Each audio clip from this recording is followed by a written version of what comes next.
ना आदि ना अंत है उसका,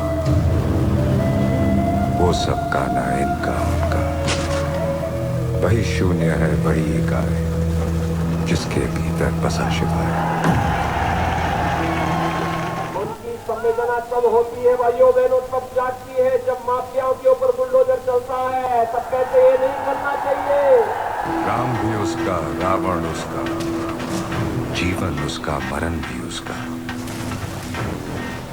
तांडव है और अज्ञानी का ज्ञान भी वो है।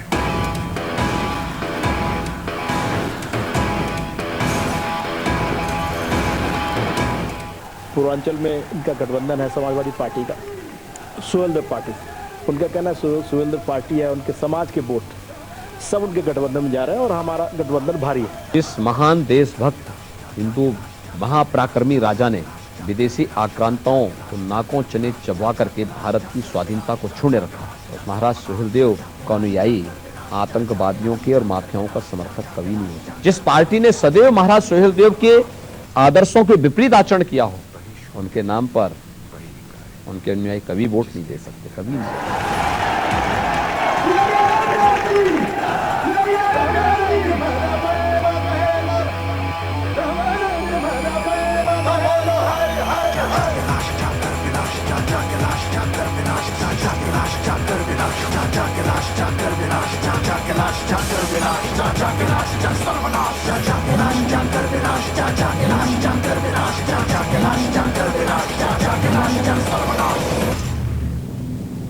वही शून्य है वही एकाय, जिसके भीतर बसा शिवा है।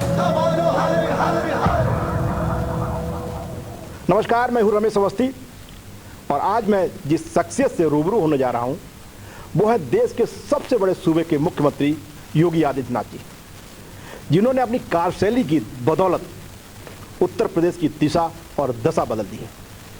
यही कारण है कि आज उत्तर प्रदेश नहीं, देश नहीं, बल्कि दुनिया में भी इनके नाम के चर्चे हैं। आज हम इनसे कई मुद्दों पर बातचीत करेंगे, लेकिन इससे पहले जान लेते हैं इनके राजनीतिक करियर के बारे में। यूं तो हर शख्स गुजर जाता है जमाने की राह में, है नाम रोशन उसी का जो काम करता है नेक ईमान से। वाकई ये पंक्तियां 100% उस शख्सियत पर सही उतरती हैं जिन्होंने अपने काम से प्रदेश की दिशा और दशा दोनों ही बदल दी है। प्रदेश से लेकर राष्ट्रीय और अंतर्राष्ट्रीय स्तर तक अपनी अलग पहचान बनाई। इन्होंने हर क्षेत्र में अतुलनीय और सराहनीय काम किए हैं और जनता बेहद खुश है। भारत माता की।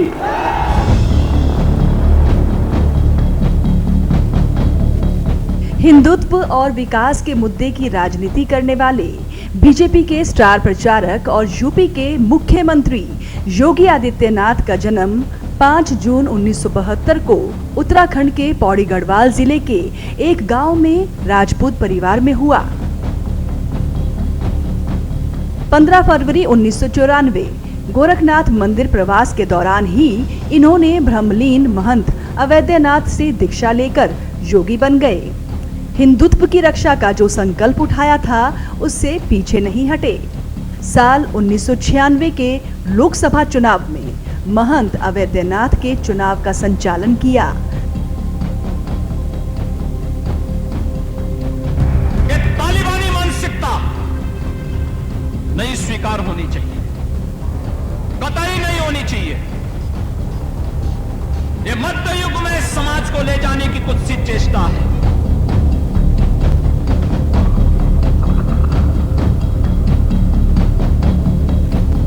साल 1998 में गुरुदेव महंत अवैधनाथ ने अपना उत्तराधिकारी घोषित कर इन्हें लोकसभा प्रत्याशी घोषित कर दिया। यहीं से 26 साल की उम्र में लोकसभा चुनाव जीतकर राजनीतिक करियर की शुरुआत हुई।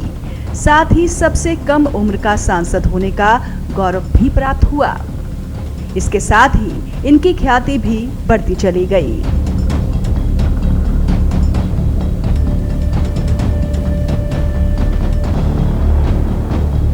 साल 1998, 1999, 2004, 2009 और 2014 के लोकसभा चुनाव में लगातार जीत हासिल कर अपनी धमक दिखाई। –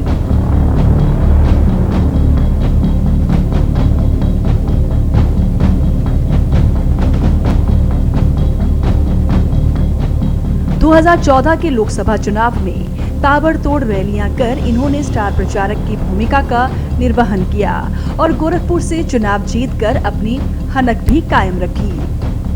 साल 2017 के विधानसभा चुनाव के बाद इन्होंने 19 मार्च 2017 को उत्तर प्रदेश के मुख्यमंत्री पद की शपथ ली।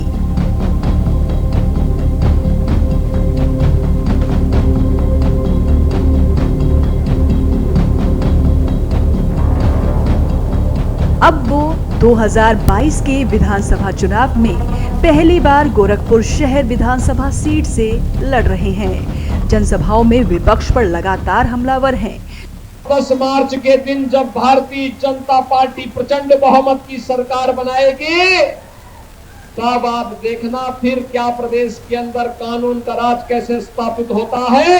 वह कानून का राज फिर से प्रदेश की जनता जनार्दन देखेगी। यूपी सहित देश के कई राज्यों में प्रचार की कमान संभालकर वो बीजेपी प्रत्याशियों की जीत सुनिश्चित कर गेम चेंजर बनते रहे हैं। मुख्यमंत्री योगी आदित्यनाथ के हिंदुत्व के मुद्दे पर किसी को कोई शक नहीं है। प्रदेश में अपराध और अपराधियों पर नकेल कसने का काम भी सीएम योगी ने किया है। जहां पहले उत्तर प्रदेश में कोई इन्वेस्ट करने को तैयार नहीं था, वहीं 2017 के बाद प्रदेश में कई बड़े निवेशकों ने निवेश किया। अपराधियों पर नकेल, दंगा मुक्त प्रदेश बनाने जैसी उपलब्धियां योगी आदित्यनाथ के नाम के साथ जुड़ गई हैं। बिजली, पानी, सड़क, रोजगार के मुद्दे पर उन्होंने यूपी के लोगों का दिल जीतने का काम किया। एक बार फिर साबित हो गया है कि सन्यासी से अच्छा राजा कोई नहीं हो सकता। जिसे सिंहासन और सत्ता का लोभ ना हो, वही सच्चा न्याय कर सकता है। जिसे निजी विलास और काम में आसक्ति नहीं होगी, वही एक तपस्वी की भांति दिन रात जन सेवा के कार्य में संलग्न रहेगा। सन्यासी की भांति जिसका ना कोई अपना होगा, ना ही पराया होगा, वही मोह ममता को त्याग कर ईश्वर की भांति अपनी सारी प्रजा से एक जैसा बर्ताव करेगा। सौभाग्य से देश के सबसे बड़े सूबे के मुखिया योगी आदित्यनाथ आदर्श राजा के इसी गुण को प्रमाणित कर रहे हैं।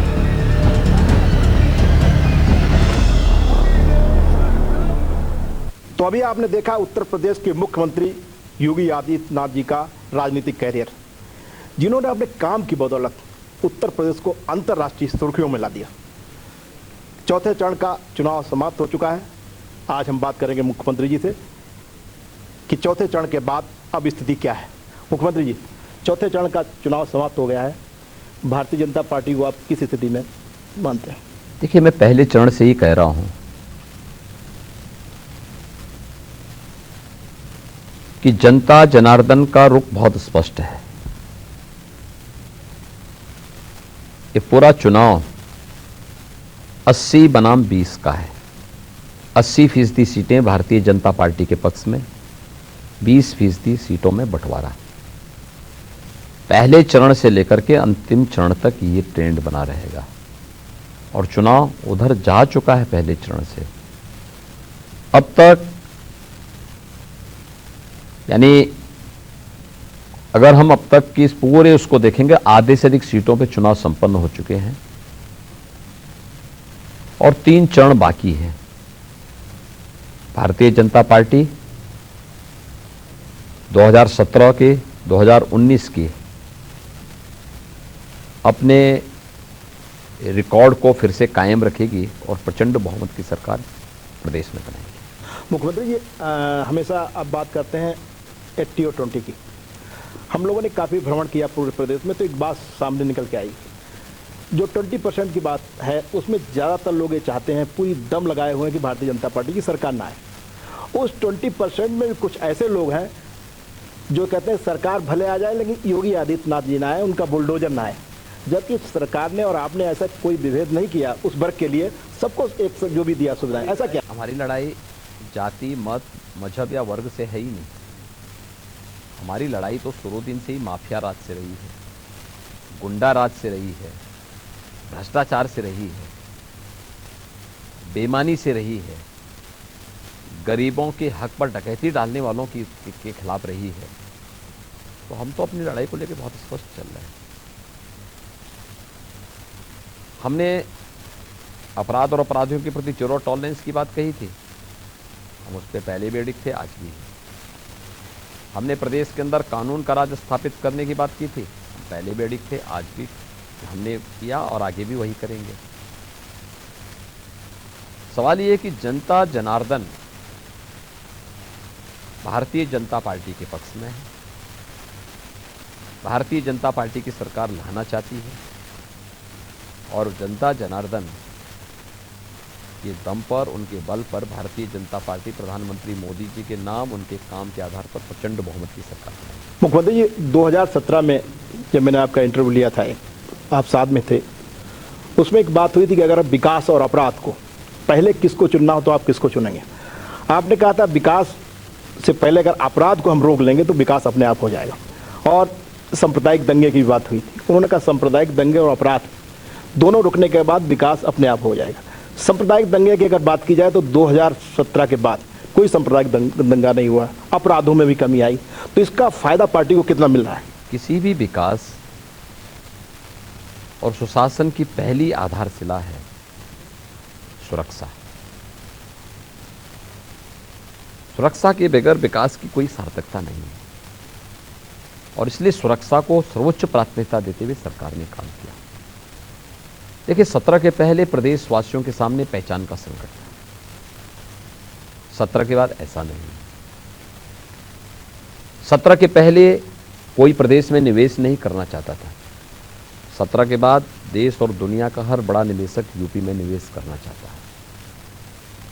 17 के पहले प्रदेश में अराजकता की स्थिति थी, गुंडागिर्दी थी, बेटी सुरक्षित नहीं थी, महिलाएं बाजार नहीं जा पाती थी, कोई घर के बाहर निकला तो उसको सुरक्षा की गारंटी नहीं थी। आज ऐसा नहीं है, आज तो प्रदेश में एक नया माहौल है, लोग विकास के बारे में चर्चा करते हैं, सुरक्षा के माहौल में न केवल रह रहे हैं बल्कि सुरक्षित महसूस कर भी रहे हैं और लोगों के पास मैसेज भी कर रहे हैं कि साहब हम सुरक्षित हैं। पहली बार हो रहा है जब इलेक्शन कानून व्यवस्था के मुद्दे पर हो रहा है, जिसमें कानून व्यवस्था के पक्ष में जनता जनार्दन का आशीर्वाद प्राप्त हो रहा है। इसके लिए सरकार को बहुत सारे कड़े कदम उठाने पड़े, बहुत सारे रिफॉर्म करने पड़े, लेकिन संतुष्टि इस बात की है कि जनता जनार्दन को इसका लाभ मिला और पब्लिक ने इसको एप्रिशिएट किया है। पूरे उसमें आप देख सकते हैं, पश्चिम में, मध्य में, पूरब में, बुंदेलखंड में कमोवेश से चुनाव पश्चिम, बुंदेलखंड, मध्य में संपन्न हो चुका है। अब ये अवध होते हुए पूरब की तरफ जा रहा है। तरीके अलग हो सकते हैं, पश्चिम में गुंडागिर्दी थी, दंगाई थे, बुंदेलखंड में खनन माफिया और भूमाफिया हावी थे, मध्य में पेशेवर अपराधियों का एक वर्चस्व था, जो ये सभी सत्ता से संरक्षित थे। 17 के बाद मुक्ति मिली, लोग भय मुक्त वातावरण में, दंगा मुक्त वातावरण में, माफिया मुक्त वातावरण में रह रहे हैं। तो स्वाभाविक रूप से अगर सरकार ने किया है तो उसका लाभ तो सरकार को मिलेगा, पार्टी को मिलेगा। मुख्यमंत्री जी, हम लोगों ने ग्राउंड रियलिटी जब चेक किया तो एक बार हमारा शो अलीगढ़ में हो रहा था, तो अलीगढ़ में जो अभी आपने कानून व्यवस्था की बात की, तो जब उस पर चर्चा हुई तो उसमें 2 मुस्लिम महिलाओं ने कहा कि हम कानून व्यवस्था के नाम पे योगी जी के साथ हैं। तो क्या आप मानते हैं कि कानून व्यवस्था के नाम पे भारतीय जनता पार्टी के साथ मुस्लिम महिलाएं भी वोट दे रही हैं क्या? पश्चिम में हमने पहले चरण के चुनाव में देखा कि महिलाएं परिवार से, जाति से, मत से, मजहब से ऊपर उठ करके भारतीय जनता पार्टी को पोल की। कुछ लोगों ने जो फतवावादी थे, उन लोगों ने महिलाओं को सेकंड फेज में इलेक्शन बूथ पर जाने से रोकने का कुत्सित प्रयास किया। लेकिन सफल नहीं हो पाए। जो मैं 80 बनाम 20 की बात कर रहा हूं, ये इन्हीं बहनों और माताओं के बल पर, अन्नदाता किसानों के बल पर, युवाओं के बल पर और जो भारतीय जनता पार्टी का परंपरागत मतदाता है उसके बल पर ही कह रहा हूं। आज चौथे चरण के बाद जो चुनाव जा रहा है, जो दिख रहा है, वो राष्ट्रवाद और आतंकवाद ये प्रमुख मुद्दे होने जा रहे हैं। अभी कांग्रेस की प्रियंका गांधी ने कहा कि आतंकवाद कोई मुद्दा नहीं है, समाजवादी पार्टी इस पे चुप है। क्या कहना है कि आतंकवाद कोई मुद्दा नहीं है? कांग्रेस जैसी पार्टी के लिए आतंकवाद मुद्दा कैसे हो सकता है, क्योंकि राष्ट्रीय सुरक्षा उनके लिए कोई मायने नहीं रखती है। दोनों भाई बहन जब भारत के बाहर जाते हैं तो भारत के बारे में, भारत की आलोचना करते हैं। उन्होंने तो आतंकवाद, नक्सलवाद और अलगाववाद जैसे जख्म देश को दिए हैं, उनके लिए मुद्दा रहेगा कैसे? कश्मीर के मुद्दे पर श्री राहुल गांधी भारत की नीति का विरोध करते हैं। दुनिया के अंदर किसी देश ने भारत की नीति का विरोध नहीं किया, राहुल गांधी करते हैं। तो कांग्रेस की कुत्सित मानसिकता को प्रदर्शित करता है। देश के अंदर है तो वर्ग संघर्ष की स्थिति पैदा करते हैं। आखिर वो मंच भी आपने देखा होगा जहां पर इनके मुख्यमंत्री चन्नी उत्तर प्रदेश वासियों के बारे में किस प्रकार की टिप्पणी कर रहे हैं, और कांग्रेस की नेत्री उस मंच पर थी। ये क्या तमाशा है? तो कांग्रेस को तो हर व्यक्ति देख रहा है, जान रहा है, इसलिए कांग्रेस को जनता सबक सिखा चुकी है, कोई वजूद ही नहीं यूपी में। अब विपक्षी दल ये प्रचार कर रहे हैं चौथे चरण के बाद कि वेस्टर्न यूपी में हमारी बढ़त हो रही है, क्योंकि वहाँ पर जो गठबंधन है वो हावी है, किसानों का बड़ा मुद्दा रहा है जिसने प्रभावित किया है भारतीय जनता पार्टी की राजनीति को, और हम वहाँ ज़्यादा लीड लेके आ रहे हैं। क्या कहना चाहिए? देखिए, 2017 में देख चुके हैं, 2019 में महागठबंधन कर चुके हैं, तब उनकी दाल नहीं गली। आज तो बीजेपी को वैसे भी 80% मतदाताओं का समर्थन है, और 80% सीटों पर भारतीय जनता पार्टी बढ़त बनाई हुई है। मुख्यमंत्री, जिस तरह से पूर्वांचल में बड़ी समस्या थी जापानी बुखार की, उस पर बड़ा काम किया है सरकार ने, अभी और काम करने की भी जरूरत है। तो क्या क्या योजनाएं हैं सरकार की उस समस्या का समाधान के लिए? देखिए, आजादी के बाद कांग्रेस, सपा, बसपा ने जो जख्म यूपी को दिए, उन जख्मों पर मलहम लगाने और बीमारी का समाधान करने का काम मोदी जी के नेतृत्व में भारतीय जनता पार्टी की डबल इंजन सरकार ने किया है। कोविड प्रबंधन सबके सामने है। यूपी के कोविड प्रबंधन को दुनिया के सामने के अंदर, भारत के अंदर सराहना मिली। मस्तिष्क ज्वर से 1976-77 से मौतें हो रही,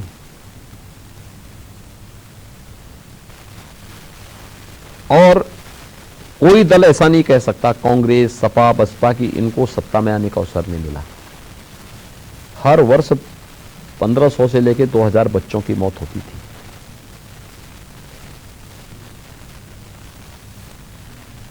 प्रधानमंत्री मोदी जी के नेतृत्व में स्वच्छ भारत मिशन और जल जीवन मिशन, इनको प्रभावी ढंग से लागू करना, अंतर विभागीय समन्वय समिति के माध्यम से प्रभावी उसका मॉनिटरिंग करना, आज बीमारी पे 95% नियंत्रण और मौत पर 99% नियंत्रण हम लोगों ने पा लिया है। इंसेफ्लाइटिस जो एक मुद्दा हुआ करता था, आज वे हजारों बच्चे जो उस समय काल कलवित होते थे, आज उससे भी बच रहे हैं। सपा, बसपा, कांग्रेस के पास इसके लिए कोई बोलने के लिए एक शब्द नहीं, उनको तो माफी मांगनी चाहिए जनता से। हेल्थ इंफ्रास्ट्रक्चर बहुत अच्छा हुआ, आप देख सकते हैं गोरखपुर में एम्स बन गया। पहले पूर्वी उत्तर प्रदेश में 2 केंद्र हुआ करते थे, एक वाराणसी, दूसरा गोरखपुर,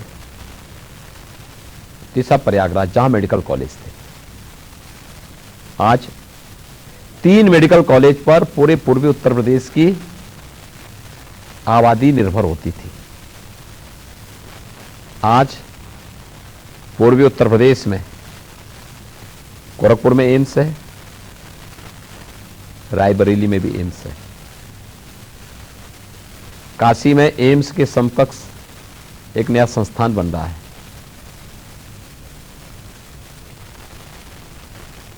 कुशीनगर मेडिकल कॉलेज बन रहा है, देवरिया मेडिकल कॉलेज चालू हो गया है, सिद्धार्थनगर मेडिकल कॉलेज प्रारंभ हो चुका है, अयोध्या मेडिकल कॉलेज प्रारंभ हो चुका है, आजमगढ़ मेडिकल कॉलेज प्रारंभ हो चुका है, गाजीपुर मेडिकल कॉलेज प्रारंभ हो चुका है, जौनपुर मेडिकल कॉलेज प्रारंभ हो चुका है, चंदौली मेडिकल कॉलेज बन रहा है, बलरामपुर मेडिकल कॉलेज बन रहा है, गोंडा मेडिकल कॉलेज नया निर्माण हो रहा है, बहराइच मेडिकल कॉलेज प्रारंभ हो चुका है, मिर्जापुर मेडिकल कॉलेज प्रारंभ हो गया है, सोनभद्र मेडिकल कॉलेज नया बन रहा है, सुल्तानपुर नया मेडिकल कॉलेज बन रहा है, प्रतापगढ़ मेडिकल कॉलेज प्रारंभ हो चुका है। आज आप देख सकते हैं कि 16-17 नए मेडिकल कॉलेज यहां बने हैं या बन रहे हैं। आजादी के बाद यूपी में हेल्थ इंफ्रास्ट्रक्चर की स्थिति क्या थी? 70 वर्षों में 12 गवर्नमेंट मेडिकल कॉलेज बने थे, 5 वर्ष में 33 नए medical college, 2 AIIMS. Double engine सरकार की यही उपलब्धि है और ये हर एक क्षेत्र में हुआ है। पब्लिक इसका लाभ प्राप्त कर रही है। मुख्यमंत्री, समाजवादी पार्टी ने अपने घोषणा पत्र में 300 यूनिट बिजली फ्री और पेंशन बहाली की बात की है। ये वो अपने घोषणा पत्र की सबसे बड़ी उपलब्धि मान रहा है, इस पे क्या कहना चाहेंगे? सपा का और सच का ये नदी के 2 किनारे हैं। समाजवादी पार्टी जो कहती है ठीक उसके विपरीत आचरण करती है।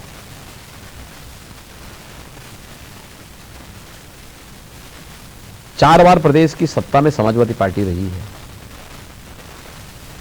और बिजली की दुर्व्यवस्था पूरे प्रदेश ने झेली है। देखिए, देश की एक प्रतिष्ठित पत्रिका ने 2016 में उस समय के प्रदेश के मुख्यमंत्री को देश का सबसे निकम्मा मुख्यमंत्री घोषित किया था। उनकी अकर्मण्यता को लेकर, उनके कारनामों को लेकर। देखिए, डाटा है, जो लोग बिजली नहीं दे पाते थे वे लोग बिजली फ्री में कहां से देंगे? एक, जिन लोगों के समय में बिजली के भी जाति और मजहब हुआ करता था, उनकी झूठी घोषणाओं में उत्तर प्रदेश की जनता नहीं आने वाली है। आज उत्तर प्रदेश को पर्याप्त बिजली, सबको बिजली मिल रही है, बिना भेदभाव की मिल रही है। पर्व त्योहारों पर, सामान्य दिनों में 1,21,000 मजदूरों तक बिजली पहुंचाई हम लोगों ने।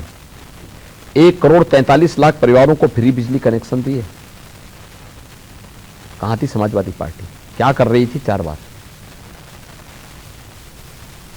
बहुजन समाजवादी पार्टी के समय भी नहीं हुआ। कांग्रेस ने 55 वर्षों तक शासन किया, तब नहीं कर पाए। जनता को धोखा देने के सिवाय इन्होंने किया। समाजवादी पार्टी की सरकार के समय गरीबों को मिलने वाले आवास, प्रधानमंत्री आवास योजना में 18,000 आवास मात्र सैंक्शन हुए थे, मिला एक को भी नहीं। भारतीय जनता पार्टी की डबल इंजन की सरकार ने 43,50,000 से अधिक गरीबों को एक आवास दिया है। और जहां तक न्यू पेंशन स्कीम की बात है, कांग्रेस, सपा, बसपा तीनों धोखा दे रही है। 2004 से 2014 तक कांग्रेस की केंद्र में सरकार थी, तब ये दोनों भाई बहन क्या कर रहे थे?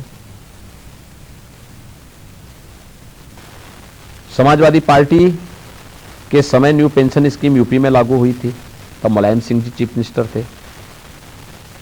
3 साल तक वो चीफ मिनिस्टर रहे, फिर 5 साल तक मायावती जी चीफ मिनिस्टर रही, फिर 5 साल तक अखिलेश जी चीफ मिनिस्टर रहे।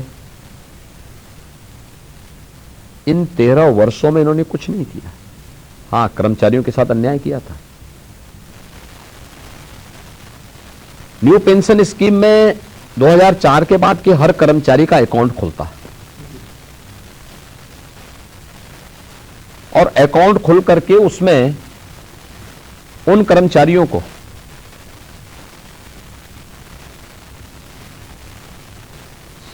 एम्प्लॉइज कंट्रीब्यूशन 10% और सरकार का कंट्रीब्यूशन 10% जाना चाहिए था। इन्होंने एक भी कर्मचारी का अकाउंट नहीं खोला है। अकाउंट नहीं खोला तो उसमें कंट्रीब्यूशन भी जमा नहीं हुआ। और जब 17 में मेरे पास ये मामला आया तो मैंने एक कमेटी बनाई और फिर 10,000 करोड़ रुपए हम लोगों ने एम्प्लॉइज कंट्रीब्यूशन का राज्य से हमने जमा कराया, स्टेट कंट्रीब्यूशन का, और स्टेट कंट्रीब्यूशन को 10% से बढ़ाकर के 14% भी किया। मैं पूछना चाहता हूं, सपा बसपा या कांग्रेस ने अपने समय में कर्मचारियों के अकाउंट क्यों नहीं खुलवाए? कंट्रीब्यूशन जमा क्यों नहीं कराया? उसकी राशि को बढ़ाया क्यों नहीं? तो सा कोरोना कालखंड में हर कर्मचारी जानता है कि देश के अंदर तमाम राज्यों ने कर्मचारियों की वेतन में कटौती की। यूपी एक राज्य है जिसने किसी भी कर्मचारी के वेतन में भत्तों में कोई कटौती नहीं की, समय पे वेतन दिया, समय पे उनको टीएडीए दिया और प्रदेश में कोविड कंट्रोल में उनका योगदान भी लिया।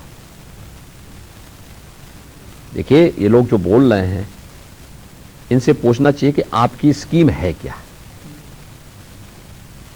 उनको ये भी मालूम है कि जब इनको सत्ता में आना ही नहीं तो कुछ भी बोल दो जी। इसलिए ये बकवास के अलावा कुछ नहीं है। चुनाव पूर्वांचल की तरफ बढ़ रहा है और पूर्वांचल में इनका गठबंधन है समाजवादी पार्टी का, सुहेलदेव पार्टी। उनका कहना है सुहेलदेव पार्टी है, उनके समाज के वोट सब उनके गठबंधन में जा रहे हैं और हमारा गठबंधन भारी है। देखिए, भारतीय जनता पार्टी जाति के आधार पर वोट नहीं लेती। हमारा मुद्दा राष्ट्रवाद है, हमारा मुद्दा विकास है, हमारा मुद्दा विकास गरीब कल्याण है। मैं एक बात बहुत स्पष्टता के साथ कहना चाहता हूं, महाराज सुहेलदेव को सम्मान किसने दिया? समाजवादी पार्टी कहां थी? 4 बार प्रदेश में सत्ता में रही, एक भी कार्य उसने महाराज सुहेलदेव के नाम पे किया हो? बसपा 3 बार सत्ता में थी, एक भी कार्य समाजवादी महाराज सुहेलदेव के नाम पर किया हो? कांग्रेस ने 55 वर्षों तक प्रदेश में शासन किया, एक भी काम किया हो? महाराज सुहेलदेव के नाम पर जो भी हुआ वो भारतीय जनता पार्टी ने किया। महाराज सुहेलदेव के नाम पे डाक टिकट, महाराज सुहेलदेव के नाम पर एक स्पेशल ट्रेन, महाराज सुहेलदेव के नाम पर स्मारक, महाराज सुहेलदेव के नाम पे मेडिकल कॉलेज, महाराज सुहेलदेव के नाम पे विश्वविद्यालय। प्रधानमंत्री मोदी जी के मार्गदर्शन में ये सभी काम भारतीय जनता पार्टी की डबल इंजन सरकार ने किए हैं। और एक बात और मैं बोलना चाहता हूं कि जिस महान देशभक्त हिंदू महापराक्रमी राजा ने विदेशी आक्रांताओं को नाकों चने चबा करके भारत की स्वाधीनता को छूने रखा, उस महाराज सुहेलदेव का अनुयायी आतंकवादियों के और माफियाओं का समर्थक कभी नहीं हो सकता, कभी नहीं हो सकता। सुहेलदेव राजभर पार्टी ने मऊ में किसको प्रत्याशी बनाया है? एक कुख्यात माफिया को, एक माफिया परिवार को देकर के ये महाराज सुहेलदेव को अपमानित कर रहे हैं। समाजवादी पार्टी आतंकवादियों का सीधे सीधे समर्थन करती है। क्या महाराज सुहेलदेव के न्यायी समर्थन करेंगे ऐसी समाजवादी पार्टी का, जिसने सदैव महाराज सुहेलदेव की भावनाओं और उनके आदर्शों के विपरीत आचरण किया हो? जिस पार्टी ने सदैव महाराज सुहेलदेव के आदर्शों के विपरीत आचरण किया हो, उनके नाम पर उनके अनुयायी कभी वोट नहीं दे सकते, कभी नहीं दे सकते। मैं विश्वास के साथ कह सकता हूं। महाराज जी, आतंकवाद की बात हो रही है और अहमदाबाद ब्लास्ट के बाद चर्चा में सबसे ज्यादा आजमगढ़ आया है। आजमगढ़ में आपकी पार्टी यानी कि आपकी सरकार कमांडो सेंटर बना रहा है, तो उस कमांडो सेंटर बनाने से क्षेत्रीय जनता को क्या लाभ मिलेगा? देखिए, भारतीय जनता पार्टी की सरकार के समय एक बात तो हमें बहुत उसके साथ देखना चाहिए। समाजवादी पार्टी की सरकार के समय 12 से 17 के बीच 700 से अधिक दंगे यूपी में हुए थे। 17 से 22 के बीच में यूपी में एक भी दंगा नहीं हुआ। दूसरा, समाजवादी पार्टी ने अपनी सरकार के समय उत्तर प्रदेश में समाजवादी पार्टी की ही सरकार के समय जो आतंकी घटनाएं घटी थी, उन सभी आतंकवादी घटनाओं के लिए जिम्मेदार आतंकवादियों के मुकदमों को वापस लेने का कुछ प्रयास किया। अयोध्या का हो, संकट मोचन का हो, कचहरियों का हो, गोरखपुर, कानपुर और बिजनौर के मामले हों, 1.5 दर्जन से अधिक कुख्यात आतंकवादियों के मुकदमों को वापस लेने का प्रयास किया। अहमदाबाद की अभी एक न्यायालय ने जो फैसला दिया है, उस फैसले से तो स्पष्ट हो गया है कि समाजवादी पार्टी का हाथ आतंकवादियों के साथ। एक आतंकवादी, कुख्यात आतंकवादी, जिस आतंकवादी का एक भाई बटाला हाउस के लिए जिम्मेदार है, सीरिया भाग गया, उसका बाप समाजवादी पार्टी का प्रचारक है, समाजवादी पार्टी के मुखिया के साथ उसकी फोटो है। और इसका सबसे शर्मनाक पहलू है कि समाजवादी पार्टी के अध्यक्ष ने अब तक इसका खंडन भी नहीं किया है और न इसके बारे में कोई स्पष्टीकरण ही दिया है। तो कहते हैं हम क्यों स्पष्टीकरण करें? यानी वह जनता की सुरक्षा से और राष्ट्र की सुरक्षा से बड़े अपने को मानते हैं। मुख्यमंत्री, विकास की बात की जाए तो कई क्षेत्रों में, विशेषकर मेडिकल क्षेत्र में, शिक्षा क्षेत्र में काफ़ी विकास सरकार ने किया है। ठीक है, आपको नहीं लगता है कि कभी बात जब आप गन्ना की करते हैं तो जिन्ना की बात करते हैं, कभी पाकिस्तान आ जाता है? विकास के मुद्दे जो हाईलाइट होने चाहिए जनता में, वो नहीं हो पा रहे हैं इस चुनाव में। देखिए, समाजवादी पार्टी का या बहुजन समाजवादी पार्टी या कांग्रेस, इनका कोई विकास का एजेंडा नहीं है। गरीब कल्याण भी इनका एजेंडा नहीं है, केवल नारा है इनका। जब पूरा देश भारत की राष्ट्रीय एकता और राष्ट्रीय अखंडता के शिल्पी सरदार वल्लभ भाई पटेल की जयंती मना रहा था, तब समाजवादी पार्टी के मुखिया जिन्ना का महिमा मंडन कर रहे थे। यानी भारत के राष्ट्र नायक का अपमान कर रहे थे और एक राष्ट्र के खलनायक को महिमा मंडन कर रहे थे। जब हम उत्तर प्रदेश के गन्ना किसानों के लिए स्कीम लेकर के आ रहे थे और उत्तर प्रदेश के युवाओं को टैबलेट और स्मार्टफोन बांट रहे थे, उस समय वो पाकिस्तान का गुणगान गा रहे थे। आप अनुमान कर सकते हैं समाजवादी पार्टी की मंशा क्या है। हमारी मंशा बहुत स्पष्ट है। हमारी मंशा उत्तर प्रदेश को देश का नंबर 1 राज्य बनाने का। वे विकास से ध्यान भटकाना चाहते हैं जनता का, लेकिन जनता आज देख चुकी है। आज जो लाभ उसे मिल रहा है, जो विकास दिखाई दे रहा है, सबको बिजली, पर्याप्त बिजली जो मिल रही है, जनता जनार्दन ने सब देख रही है। इसलिए तो इनके बहकावे में नहीं आने वाली है।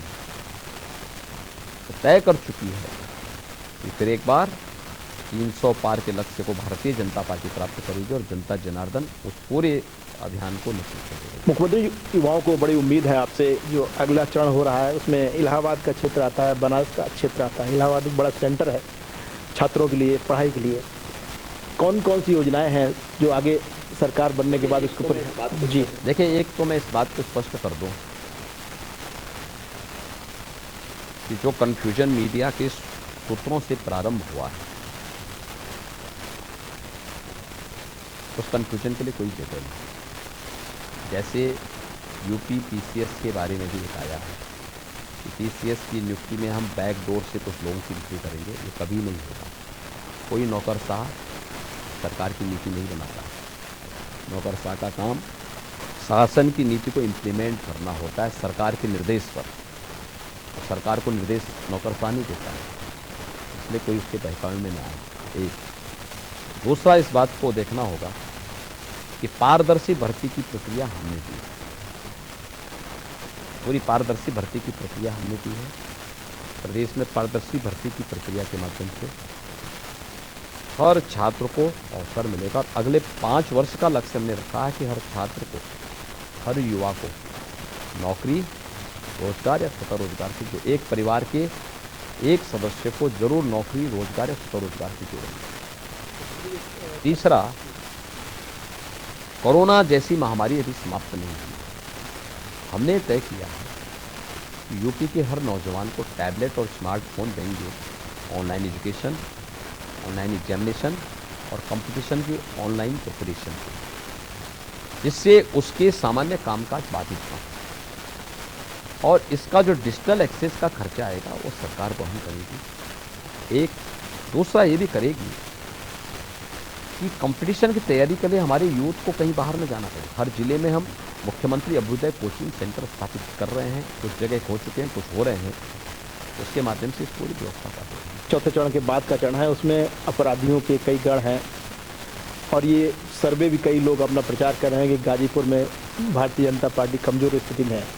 लेकिन पूर्वांचल में अगर हम लोग अपने स्तर से ग्राउंड रियलिटी की बात करें तो आज के चुनाव में एक बड़ा शब्द चर्चित हुआ कि बुलडोजर वाले बाबा। तो जो बुलडोजर वाले बाबा या बुलडोजर जो जहां अपराधियों के खिलाफ चलाए, आपको लगता है कि पूर्वांचल में जो बुलडोजर चलाए गए अपराधियों के खिलाफ उसका मैसेज सरकार और पक्ष में गए? पूरे प्रदेश में इसका मैसेज है कि बुलडोजर यूपी का एक ब्रांड बना है। ये एक्सप्रेस वे भी बना रहा है, हाईवे भी बना रहा है और गरीब कल्याणकारी योजनाओं के लिए माफिया और अपराधियों की संपत्ति को जब्त करके उसको प्रदेश के विकास और गरीब कल्याणकारी योजनाओं में दिखा।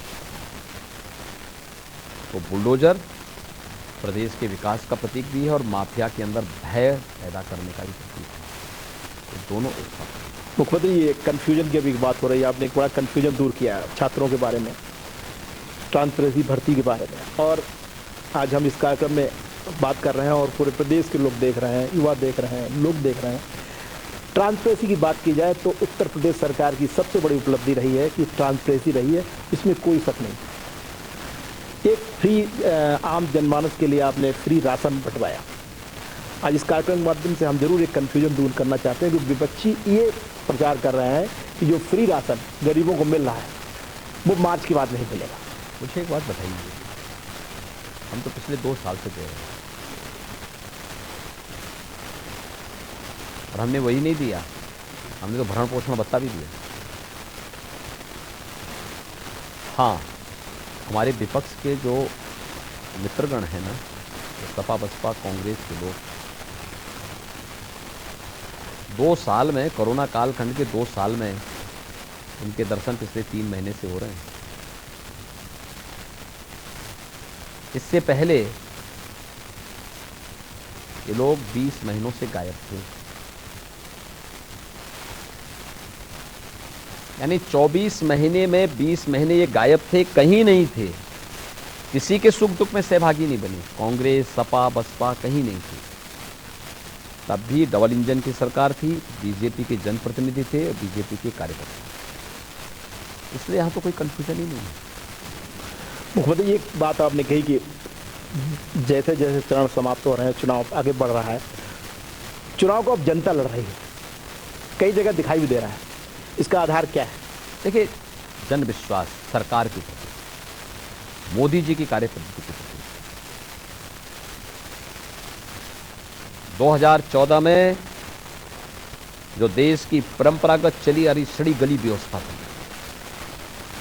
सड़ी गली राजनीति थी, जो जाति, मत, मजहब, क्षेत्र, भाषा के आधार पर देश के पूरे एकता को और सामाजिक ताने बाने को छिन्न भिन्न करती थी, मोदी जी ने उसके हट करके राजनीतिक एजेंडे को सेट किया। गांव के विकास के लिए, गरीब के कल्याण के लिए, अन्नदाता किसानों के उत्थान के लिए, नौजवान के रोजगार के लिए, महिलाओं की सुरक्षा के लिए, उनके स्वावलंबन के लिए।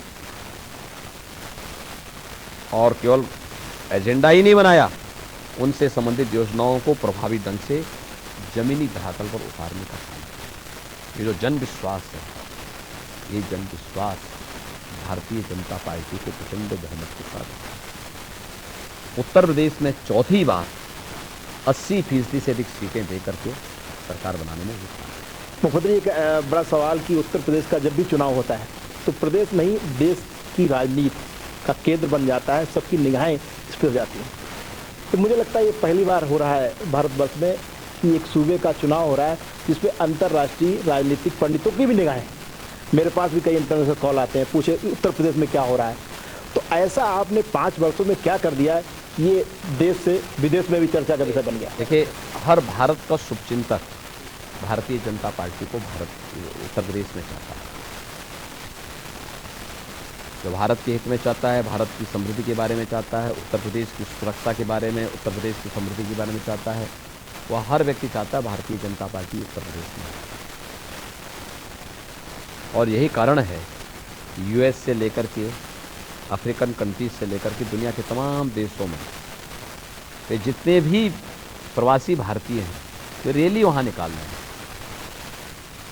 वे वहाँ पर वोटर नहीं है यूपी में, लेकिन उनकी इच्छा है, क्योंकि उनकी हार्दिक इच्छा होती है कि मेरा भारत महान रहे, मेरा भारत महान बने। वे वहाँ से ट्वीट कर रहे हैं, वे वहाँ से इस बारे में कह रहे हैं यूपी का कोई वोटर है जाना चाहता है तो उनका फ्री में आने जाने का किराया देते हैं, आप जाइए यूपी में बीजेपी को वोट पोल करिए। और वही नहीं, हर भारतवासी भी जो भारत का हितैषी है वह हर भारतवासी उत्तर प्रदेश के अंदर भारतीय जनता पार्टी की सरकार करता है। लेकिन हाँ, जिसको आतंकवाद प्यारा है, जिसको माफियावाद प्यारा है, जिसको अराजकता पसंद है, जिसको विखंडन पसंद है, जिसको दंगे पसंद है, वह अपनी पूरी एड़ी चोटी लगाया हुआ है कि हर हाल में भाजपा को रोकना है। उनके रोकने से भाजपा नहीं रुकने वाली है, क्योंकि ये लड़ाई अब जनता स्वयं लड़ रही है। इसलिए अब उनके रोकने से कुछ नहीं होने वाला है। हम प्रचंड बहुमत के साथ सरकार। मैंने एक सवाल का जवाब नहीं पाया, आपसे कहा मैंने कि उनमें भी एक वर्ग है कट्टरपंथी का वर्ग, जो चाहते हैं भारतीय जनता पार्टी की सरकार भले आ जाए लेकिन योगी जी ना आए। तो इतना क्यों नफरत उनमें? अब मुझे एक बात बताइए कि अगर किसी ने तय कर लिया है कि उसको मेरे बाने से ही नफरत है, तो मैं इसको कहां से बता दूं? क्योंकि वह जो चाहता था कि उसकी मर्जी से शासन चले, वो तो नहीं चल पा रही है। यूपी तो यूपी की जनता की भावनाओं के अनुरूप चलेगा, यूपी के कल्याण को लेकर चलेगा। और हमें कोई संकोच नहीं है, बिना रुके, बिना डिगे, बिना थके और बिना झुके प्रधानमंत्री मोदी जी के मार्गदर्शन में हम लोगों ने 5 साल तक काम किया है। और भारतीय जनता पार्टी अगले 5 साल पे बहुत अच्छी यात्रा लेकर के नंबर 1 अर्थव्यवस्था उत्तर प्रदेश को बनाएगी। विपक्ष हमेशा आरोप लगाता रहता है कि राम मंदिर एक मुद्दा बनेगा, राम मंदिर मुद्दा बना के भारतीय जनता पार्टी चुनाव लड़ रही। और इस बार चुनाव में ये देखा नहीं गया कि राम मंदिर कोई मुद्दा था। हमने तो पिछली बार भी नहीं मुद्दा बनाया। अयोध्या हमारी आस्था का प्रतीक था, और अयोध्या हमारी आस्था का प्रतीक होने के नाते अयोध्या में राम मंदिर बनना चाहिए था। जन भावनाएं थी, देश की भावना थी। भारतीय जनता पार्टी की डबल इंजन की सरकार ने अपने संकल्प को पूरा किया। हमारा वायदा नहीं था, लेकिन संकल्प था। एक अंतिम सवाल, सरकार की ऐसी 3 कौन सी बड़ी योजनाएं हैं जिसके आधार पे हम माना जाए कि प्रदेश की जनता आपको वोट दे रही है? कानून का राज, इंफ्रास्ट्रक्चर डेवलपमेंट का एक नया मॉडल, और गरीब कल्याणकारी योजनाओं को प्रभावी ढंग से हर एक गरीब तक बिना भेदभाव के पहुंचा देना। बहुत बहुत धन्यवाद मुख्यमंत्री जी। ये थे उत्तर प्रदेश के मुख्यमंत्री योगी आदित्यनाथ जी, जिनका कहना है कि उत्तर प्रदेश में पुनः भारतीय जनता पार्टी की सरकार भारी बहुमत से विजय प्राप्त करेगी, और इस बार का चुनाव जनता लड़ रही है।